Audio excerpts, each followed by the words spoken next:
Oke, Assalamualaikum warahmatullahi wabarakatuh. Kembali lagi sama saya, Rahmat Sulaiman. Ini masuk pertemuan ketiga. Ya, teman 3-4 itu model proses pengembangan rekayasa perangkat lunak. Jadi sebenarnya kalau yang semester 5 itu kan ada yang dapat MPPL, ada yang dapat RPL juga. Nah, MPPL itu kan sebenarnya bagian dari RPL, cuma dia lebih terperinci aja. Jadi apa tuh namanya, kalau yang masih satu arah itu enak nyambung itu kan MPPL sama RPL. Tapi kalau cuma yang dapat RPL aja berarti MPPL-nya harus lebih gitu kan. Cuman nggak tahu ya kalian dapat MPPL juga apa enggak.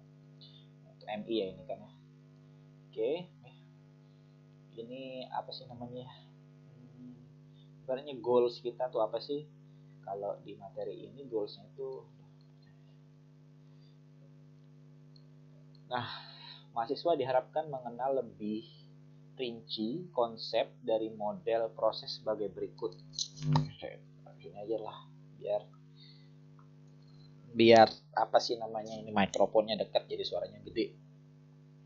Jadi mahasiswa tuh diharapkan tahu gitu kan, kalau proyek ini pakainya waterfall kah, kalau proyek ini pakainya prototype kah. Nah, kalau prototype itu juga apakah dia pakai rapid atau evolusioner, terus apakah pakai spiral, iterative development, object oriented model atau apa ya.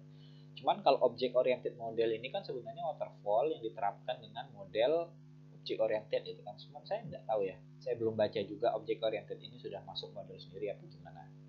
Tahu saya object oriented itu kan gaya gaya pengembangan perangkat lunak dengan metode object oriented gitu kan. Kalau di sini pertama ada waterfall ya. Waterfall itu kalau menurut sejarahnya dia itu induk-induk dari segala macam model pengembangan perangkat lunak. Sebenarnya kan prototype, spiral itu turunan-turunan dari waterfall semua. Gitu. Tidak lah ya. Nah, waterfall model ya ini ya, kayak dari beberapa pertemuan sebelumnya ini saya singgung itu kan waterfall model.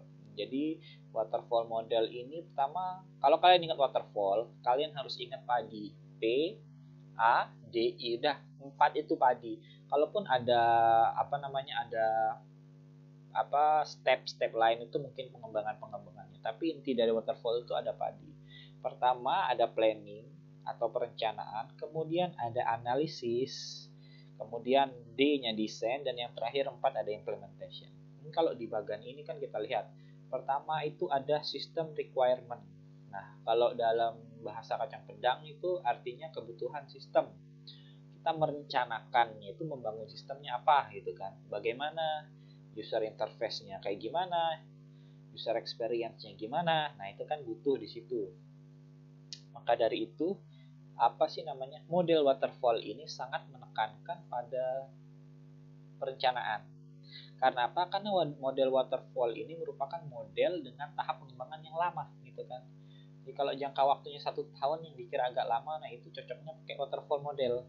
Nah, waterfall model ini sangat menitik beratkan pada perencanaan. Karena apa? Karena dia kalau perencanaannya salah, nanti analisisnya pasti salah, desainnya pasti salah, dan implementasinya apalagi. Kalau ternyata di kemudian hari desainnya salah, maka dia akan balik dari awal lagi. Akan lihat kalau dari sebelum desain apa analisis, ya akan lihat dari analisisnya salahnya di mana. Ternyata di analisis pasti salah juga, diusut ternyata di perencanaannya salah. Makanya itu kan ulang dari awal. Makanya proses waterfall ini sangat menitik beratkan pada perencanaan. Kalau perencanaan yang matang dan benar, itu nanti analisis dan desain soal implementasinya akan benar juga.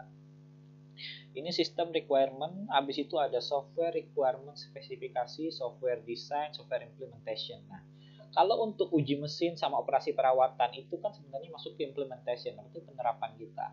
Tapi intinya tuh cuma dari software requirement specification, software design sama software implementation. Artinya itu padinya tuh ada di 4 itu.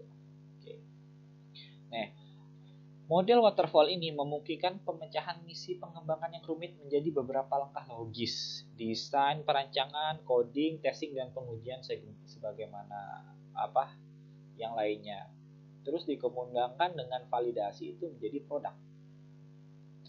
Paradigma Entry Task Validation (ETV) adalah kunci model waterfall. Pelacakan yang akurat dengan kemajuan proyek, mengidentifikasi kesalahan dengan jelas, memaksa organisasi mengembangkan sistem perangkat lunak yang rapi dan mudah diatur. Kemudian terakhir ada menciptakan sistem dokumentasi yang selanjutnya digunakan untuk mencoba. Kalau apa sih namanya ya? Kalau bahas masalah waterfall ini, pertama kali yang dilakukan itu perencanaannya. Jadi misalkan kalian mau mengembangkan sistem di suatu perusahaan gitu kan. Nah, dan ternyata apa sih namanya perusahaan itu ngasih proyek ke kalian itu yang dimana setelah dianalisis proyek itu bakal selesai setahun lebih gitu kan. Nah, otomatis kalian pasti merencanakannya dong, merencanakannya bagaimana membuat proyek ini sampai selesai. Nah, kalau kalian menerapkan sistem waterfall, nah yang harus dititik beratkan adalah analisa perencanannya. Karena di situ kita akan mengumpulkan segala kebutuhan yang mulai dari kebutuhan user, kebutuhan sistem, sama stakeholder yang terkait dalam pengembangan proyek tersebut. Kalau sudah perencanaannya sudah fix, oh ini butuhnya ini segala macam, barulah disebarkan ke bagian analisisnya. Misalkan ya, user interface-nya setelah dianalisis butuhnya A, B, C, D, E. Ada 5 item. Setelah dianalisis dapatnya A, B, C, D, E, barulah didesain dan dikodingkan. Makanya tadi ada bagian tahap D-nya itu desain sama coding. Baru yang terakhir kalau sudah menjadi berbagian segala macam apa yang dibagikan tadi digabung jadi satu, barulah nanti akan diimplementasi. Sebenarnya model waterfall ini tidak terlalu rumit ya, hanya saja kita butuh ketelitian yang ekstra dalam perancangannya. Sistem engineering, analisis, desain, coding, testing, dan maintenance ya. Kalau dalam model waterfall ini dia kan mengalami evolusi ya. Jadi ada yang perancangannya itu misalkan isinya sistem engineering sama analisis misalkan. Nah, itu masuk bagian perancangan. Analisis desain itu masuk ke bagian analisis. Desain dan coding masuk bagian desain. Coding dan testing itu masuk ke implementation. Kalau maintenance ini merupakan tahap kelanjutannya. Dirasa perlu. Maintenance ini dirasa perlu setelah pengujian sistem selesai. Tujuannya buat apa? Buat memonitoring apakah aplikasi atau proyek yang telah jadi tersebut sesuai dengan harapan mereka gitu kan. Kalau tidak, maka balik ke testing lagi, balik coding, desain, balik ke atasnya lagi sampai benar gitu kan. Makanya kalau menggunakan waterfall ini di awalnya itu sangat ditekankan. Dalam konsep waterfall, paralelisme dapat terjadi karena setiap proses dapat berjalan secara bersamaan. Iya, paralelisme dapat terjadi tapi tidak untuk proses perancangan. Karena proses perencanaan bukan perancangan. Karena proses perencanaan itu awal dari tahap waterfall ya. Banyak yang menerapkan FGD ya pada model waterfall ini. FGD itu forum group discussion. Jadi semua stakeholder yang terkait dalam proyek tersebut dikumpul dalam satu ruangan. Nanti bakal dibahas atau rapat gitu kan, kebutuhan A, B, C, D, E segala macam itu apa. Setelah itu disepakati, setuju, dirancang segala macam perencanaan udah oke, baru fit, baru masuk ke tahap selanjutnya. Seperti itu kurang lebih. Kenapa tadi di sini dibilang paralelisme dapat terjadi? Karena ketika analisis karena setelah selesai perencanaan, analisis itu dapat dijalankan, misalkan analisis A, B, C, D, E itu dapat dijalankan berbarengan karena biasanya tugas-tugas yang seperti itu dibagi ke ke panitia atau yang bersangkutan itu segala macam. Nah, seperti ini kan perencanaan. Analisis juga sebenarnya di sini bisa dipecahkan lagi. Analisis sistem, analisis kebutuhan user, analisis kebutuhan analisis dokumennya itu kan sebenarnya kan bisa dan bisa dijalankan berbarengan.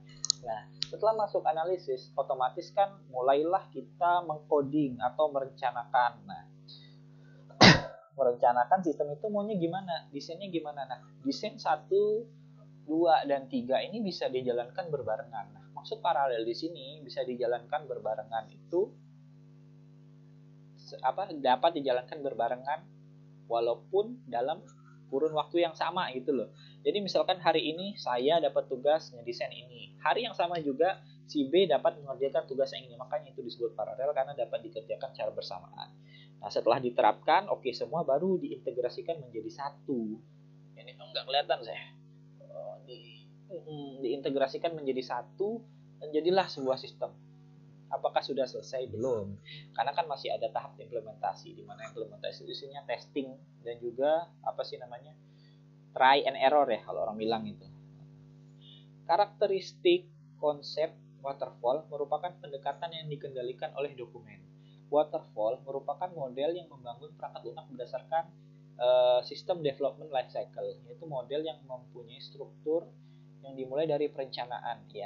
Ya, karena apa sih namanya, SDLC sama apa ya namanya, sama waterfall itu sangat terkait. Kenapa kayak gitu? Karena SDLC itu System Development Life Cycle, di mana yang membahas perusahaan tersebut daily activity-nya kayak gimana, proses bisnisnya kayak gimana.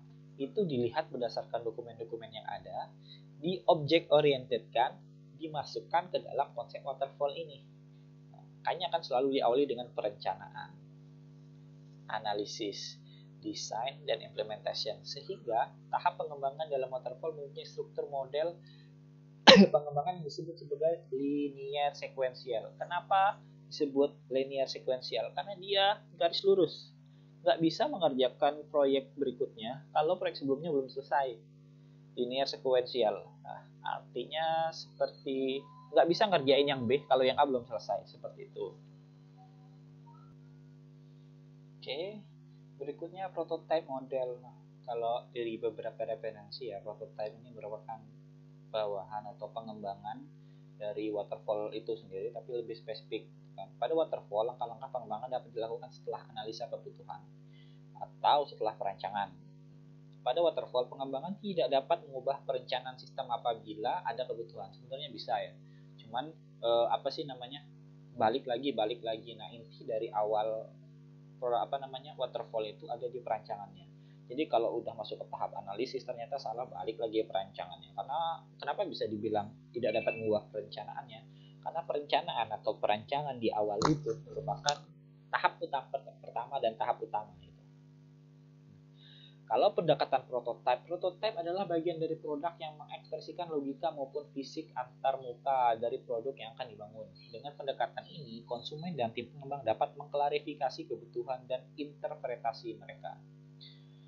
Nah, ibaratnya prototype, yang nama prototype itu produk jadi atau semi jadi gitu kan. Jadi misalkan kita mau bikin proyek A, B, C, D, biasanya kita tuh ada template, katalog, apa segala macam. Bapak Ibu mau yang mana? Template A, mau yang B, C, D, E, nah seperti itu. Nah, kalau masalah prototype, beda yang utamanya dengan waterfall adalah di waktu. Kalau di waterfall dia menggunakan waktu yang lama, kalau di prototype ini menggunakan waktu yang cepat. Karena apa? Karena memang pengumpulan kebutuhan, perancangan, desain, dan implementasinya itu tidak begitu lama. Karena kalau dia salah bisa dibalik lagi. Oh, tidak sesuai dengan ini, dia bisa langsung masuk ke model analisanya dan langsung coding lagi gitu. Nah, gitu kan. Nah, pendekatan prototype itu kurang lebih bagiannya seperti ini. Ada pengumpulan kebutuhan atau analisis, kemudian ada quick design. Kenapa dibilang quick design? Karena biasanya orang, oh kalau desainnya seperti ini langsung di codingnya seperti ini, atau membangun prototipenya.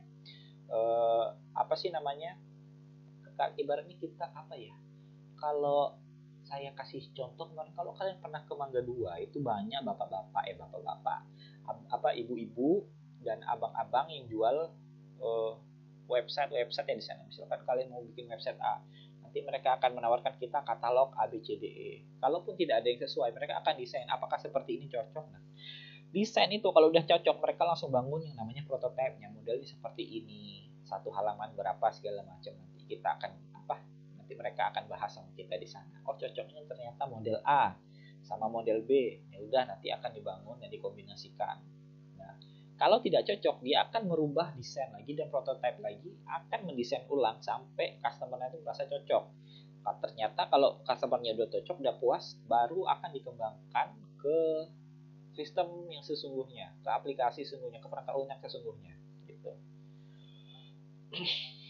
Perubahan cepat di dalam perancangan dan pengembangan prototipe ini merupakan salah satu krisis kesuksesan dalam prototipe. Teknologi yang dipakai biasanya adalah memanfaatkan reusable software untuk memudahkan perancangan dan implementasinya. Cocok pada small project, misalkan skripsi, pembuatan aplikasi, apa sih namanya, toko, kafe segala macam itu sangat cocok dengan model prototype ini. Nah, ada Rapid ya. Rapid ini merupakan model juga, merupakan turunan dari prototype ya. Rapid artinya cepat. Jadi seperti extreme programming. Jadi kalau ada apa sih namanya? Ada proyek A langsung didesain seperti ini, apakah cocok? Makanya kalau cocok langsung dieksekusi. Kalaupun tidak cocok maka akan didesain ulang sampai apa sih user atau stakeholdernya itu merasa puas. Biasa digunakan dalam pengembangan aplikasi dengan item berisiko tinggi atau dengan bagian yang tidak dimengerti seluruhnya oleh para tim pengembang.